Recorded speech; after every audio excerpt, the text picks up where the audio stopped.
Hey, this is Dave Pryor. We're here at Agile 2018 all week long doing interviews with speakers and thought leaders and folks that invented a lot of this stuff that we do, wrote the books that we all use to do the work that we do, and who helped shape this stuff. And Esther Derby's come by again. Thank you, Esther, for coming. It's really nice to see you again. Esther doesn't like the kale because the kale's nasty. I tried it. It was, ooh. I love kale. And spinach and all the stuff that's in it, like but somehow spinach. when it's all When like they mush it up, it's all whirled up into one nasty thing. business. It reminds me of the Basomatic. Actually, It tastes like that. What I imagine that would taste I'll like. go home and eat some kale straight up. Okay, and you'll have to do the rubbing of the kale Yeah, first. massaging. So for me, one of the coolest things about being at the conference is there's all these people that kind of inspire me and make me want to do this stuff and make me want to get better at running. And you're one of those people. Oh, that's nice. And you just lost a close friend, Yeah. Jerry Weinberg, who passed away this week. Yep. For the folks that don't know about him, can you kind of talk about him a little bit or talk about one of your favorite stories of working Well, with Jerry? Jerry was a leader in technology. He worked on the Mercury project. Yep. So he had very, very serious technical expertise and made very serious technical contributions. And he also made huge contributions on the human side of software. Yeah. And one of his seminal books was The Psychology of Computer Programming, which really said this is a deeply human activity. Okay. And for me, I am most touched by his contributions as they relate to working effectively with other humans and seeing things systemically, and just He's one of the main systems thinking people too. yeah. right? Well, Introduction to General Systems Thinking. That's not an easy read. A lot of his books are actually really easy and engaging to read. Okay. Now that one. Not so much Okay. that one, but yeah. Okay. So what's one story? What's your Well- favorite Jerry story? Oh man. You got the Man, Kleenex. I have 27 years worth of stories. one. I can't pick one. But I'll tell you how I met Jerry. Okay, Because I that's met a him. good- I met him in 1991. Which is, we figured out 27 years ago. Yeah, so Okay. when you graduated from college. Yes. And I was an employee at a big company, and he had been hired as a consultant. And I met him, and he wasn't like, the hierarchy there. Okay. He's this kind of older guy. I mean, he's younger than he was last week, but, Right. relatively speaking, an older guy who just didn't look like the suits. Okay. He showed up in these kind of rumpled clothes, and he just talked to everybody. And he Like was they were just- humans. Yeah, like they were humans, and it was engaging. And there was one particular manager that many of us were struggling with.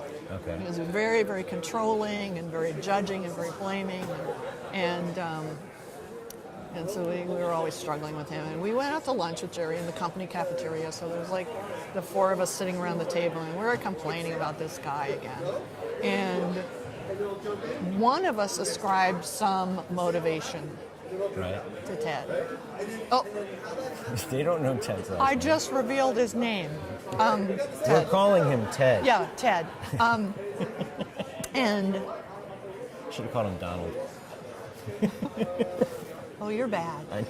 You're very bad. You're very, very bad. So he said, well, that's one interpretation, Okay. which is a tiny little intervention, but it was like, what do you? There's another possibility, and that was actually a really important thing to learn. That Okay. we There's take different in ways of looking at we stuff. take in data, and then we make meaning of it. Yeah. And from that meaning that we make up, that's what everything And all else. the biases and noise right, you bring to right, it. and Yeah. then, our feeling about it doesn't come from actually what we observed. It comes from the meaning, the story we made up about it. Which is probably tied to something totally unrelated to it anyway. Could be tied to something that happened in the past. Could be because he looks like your uncle. Who Right. knows why? But that our response is never directly to the data. It's to what we make up about the data. Okay, the And story that- you tell in your head about it. Yeah. And once you can say, oh, well, that's how I'm interpreting it, but it could be something else, you have many more options for action. Okay. And that was one that if I have to think about all the kinda, like, things hooked I've you in. learned in my lifetime, Yeah. that's one of the most important things I learned. Okay. It's that I am not responding to some objective thing, I'm responding to Now, my... did that help you kind of diffuse your animosity towards that person? Oh, Or your- no, he was still a jerk. But it gave me more options for action. Okay, well that's Because, good. and it actually could, I could then say, well, he might be trying to do this might be his motivation, Yeah. so forth and so on. So it did help me interact with him in a more productive way. Okay. And it is it's something I come back to a lot in situations where something's going on. It's like, well, what else could that mean? Yeah. I had a What tea- else could their intention be? I had a teacher one time, I was complaining about something somebody had done, and she said, you have to remember that every person you meet at that moment is doing the very best job they can with whatever's going on. So Yep. that manager who seems like a total jerk to you, you don't know all the other things happening in that Right. person's world. And they're Right. probably not Right. getting up with the intention of just Right. turning the screws on you all day. I mean, maybe they are. Well, depending on what their mental model of how people work is. And how Right. they're motivated and all Right, the other right. stuff in their backstory. But if people want to look that up, it's the satir interaction model is one way to understand that Okay. input, meaning, feeling, response. Okay. Yeah, super important. So we're going to segue to two other topics really quick. Okay. So I only prepped you for one, but I want to mention your here's- talks. Oh, So you did creating an environment for successful agile those teams. were days ago. You expect I me know, to it's remember? been like a month. And clarity, conditions, and constraints. So that was the one that I wanted to ask you the most about. And I'm looking at all my notes because I have all these questions in here about it. So you talked about the difference between a constraint and a policy. Can you talk about that? Well, so if you're familiar with theory of constraints, Mm-hmm. your view of constraints may be negative. So constraints restrict flow. Right. But if you come at it from a complexity lens, which I do, I would say constraints set boundaries, Yeah. and they dampen flailing. Okay. That's an interesting way of saying it. So I think of constraints as saying, here's your decision boundary. You can Yeah. make decisions within this boundary. You can choose Shows your you own where the testing walls are. tools. Yeah, you can move the walls in your office. You can buy whatever tools you need up to $50,000. Sure. Whatever. So a team can make decisions within that boundary, and when they hit the boundary, Right. it doesn't mean no you can't do that. It's like you have a conversation. Yeah. But it's a bounded autonomy, right? So within these constraints, do whatever can you do want. things. So another example of a constraint may be, as a company, our technical direction is, cloud. We're putting Okay. everything in the cloud, which then says okay, we're not going to be, buying Bunch of gear. On a bunch of gear. We're not going to be Give it all to Amazon and hope for yeah, the best. Yeah. We're not going to be, putting up server racks in the back Right. room. So that dampens flailing about decisions regarding how are we going to store our data. How are we going to power it? How are we going to air yeah, condition it? all that this stuff. is what we're doing. Right. So that's a constraint. But the constraint, I mean, maybe I'm just thinking about it differently. To me, that's not a negative. It's just this is the wall. And if you meet the wall and you need to move the wall, you got to figure out how. Or you have a conversation. Yeah. So it's not negative. It's actually hugely positive to have those constraints. It's like guidelines for a kid. Everybody Yeah. needs guidelines. Right. Yeah. Right. Okay. So, but policies, in contrast to these constraints, generally are designed to anticipate and prevent all sorts of stupid, bad, and wrong behavior. Right? Okay. They come from a place of we have to prescribe behavior. And we're going to have policies that say you have to get permission, you have to do this thing, you have to do, they're actually laying on specific behavior Okay. in many cases, or a general class of behavior. But isn't it really, it's a risk. I mean, I think about like the PMI stuff that I know. They're all created to reduce risk, to try to keep us safer, with the best of intention. Sure, and Or a they lot of often make us policies. stupid. Well, they often do, but I guess I just hope that the people who came up with them didn't want us to be stupid. Good intentions. Yeah, they didn't want us They to had be good stupid. They wanted to intentions. keep us safe. Sure. You know, for example, in a policy that says you have to get approval to go to training. I mean, the intention is we want to be good stewards of our money, Yep. and we want to make sure the training is relevant to the work you do. Yep. How that's often received is, on one hand, I'm getting a message that says, we want you to learn, we want you to be continuously developing your professional expertise, but you must ask permission, Yeah. right? So it's a Different kind of. You don't have the freedom that you would. right. It's with the a constraint. confusing message, Yeah. and in most companies, because stuff trickles down. Right. I was going to use another word, but you know, everything kind of trickles down.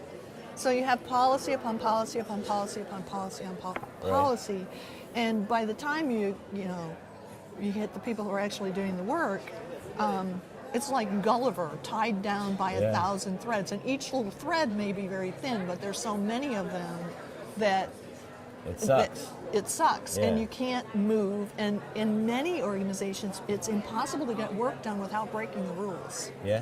which is an interesting message to send people. And then the people that get promoted are the ones that break the most rules. Yes, If they do it the often- right way. Yeah, but they don't get caught, right? Or Yeah. yeah. So it's a way of kind of setting up the guardrails. Yeah. You know, another example of a constraint might be, you know, we always let our customers know when we're going to be late on a commitment. Okay. You know, we would never lie to our customers.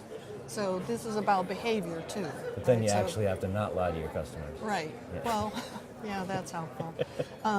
So we would always treat our customers this way. We would never treat our customers that way. Okay. So sort of heuristics. So are you advocating more for constraints that will support a team, like or management changing these? Like what was the spin you were Well, going I for think on the I top? think constraints exist in several different domains. There's like Okay. steering domain, Right. which is kind of, you know, where are we going as a whole company, and that's where it might be. We would always treat our customers this way. We never Sure. treat our customers. We always treat our coworkers. We never treat our coworkers. And kind of broad fiscal constraints and so Okay. forth and so on. But they, they trickle down. They Yeah. exist in different domains. So on an enabling domain, it might be which decisions are delegated fully to teams within which boundaries. Okay. So going back to that example of the Yeah. of the tool, you can Okay. buy whatever testing tool will support your work up to $50,000, and if it's more than $50,000, then we have a conversation. Yeah. Okay. Or if it's going to impact another team, we have a conversation. So it's helpful if you know. You just have to know where the walls are. Right. Okay. And make them explicit, so you're not in the situation of my neighbor's dogs. Have I told you about my neighbor's dogs? No. Um, I'm sorry. I'm excited for this part because we don't have any food to talk about. So this is going to be good. Well, I hope it's not a sad You story. could make me drink some more of that kale juice. No, I threw it on the floor. You might have to lick it off the floor. I'm looking that up. No, I'm not. We'll make Ben look it up. So anyway, my neighbors, bless their hearts, Yeah. you know, when they moved in, they thought, well, we're probably going to build a garage here, so we don't want to bury our invisible fence. You know what invisible fence Yeah, yeah, is, yeah. where they have Yeah, that yeah. electric wire that goes under the ground. We don't want to bury it because we just have to dig it up when we build the garage. Okay. So 3 years later, Still no garage. still no garage. And the wire is still on the ground, blowing around in the wind. Okay. Oh, just, you know, strong wind comes up 6 feet.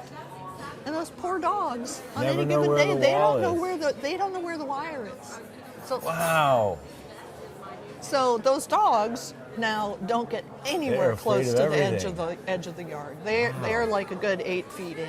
They That's don't messed come up. anywhere. It's like, bless their hearts. The dogs could use some constraints that they can rely on. Yeah, well, Yeah. and this happens with teams a lot. Yeah. You know, it's like you're empowered, but no. Yeah. So yeah, it's useful to have them be explicit. Yeah. And then to know, no, it's not like you never go over that. We have a conversation. Okay. It's like the budget I had for my kitchen remodel. It's like, this was my budget. And I could have done X, Y, and Z within that budget, but if I spent some extra amount, Right. I could have had a truly fabulous kitchen. And you can make that choice. And I made that choice, so we had the conversation. And said, now you have a know, fabulous kitchen. I have a fabulous kitchen, and it was above my initial budget.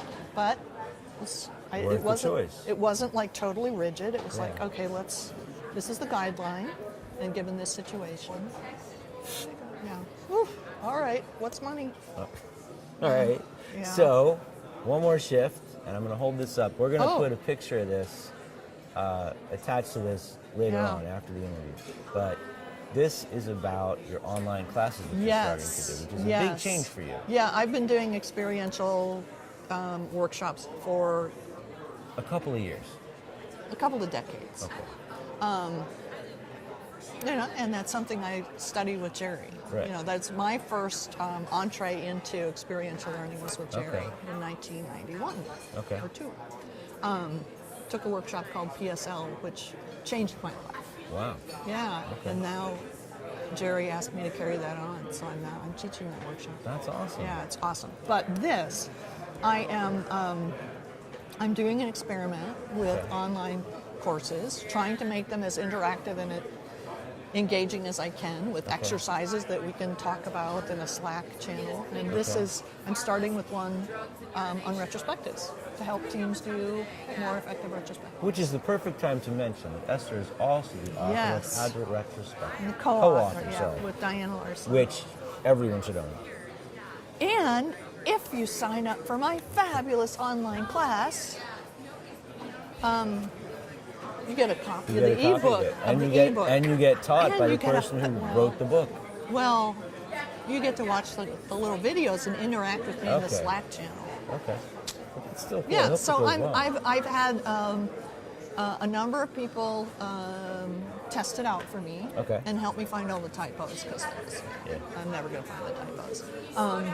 And I've gotten really great feedback. Cool. That's One, awesome. one of the people I know who is, she's a manager of Scrum Masters, and she said, I thought I knew a lot about retrospectives. I learned a lot.